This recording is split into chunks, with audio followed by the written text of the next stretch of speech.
the barbershop is a hub of sorts, right? It is a hub hub of secrets. It's Yeah, a hub of yeah, stories, yeah. and it's a hub of Yeah. connection, really. Yep, big time. It is. It's all of those things. It's special. There's no other place like it. Tell me about that. What kind of friendships or bonds have formed right here? Let's take music, for example.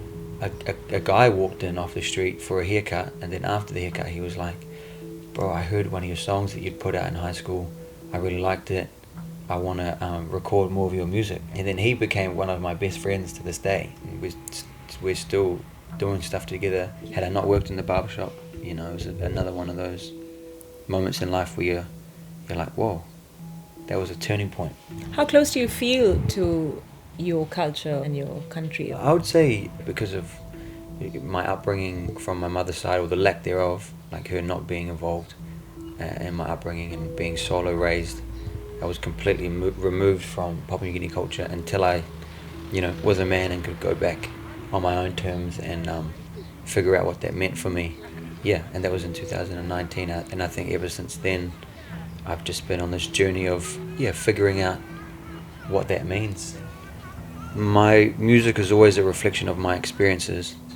I'm just naturally, for whatever reason, been someone that thinks about the past and thinks about history and my own experiences, and then that just finds itself coming out in the music, regardless of what the experience is, good or bad. Or I try and allow it all to bleed into the writing.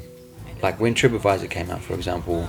But it's a word to the government, stop selling all our land to the Chinese where our mothers live.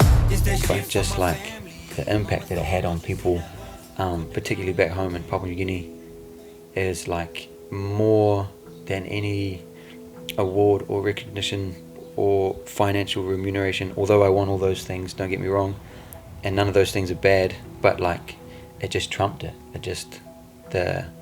Those are kind of like the legacy components that live forever. The feeling of them is so deep and profound.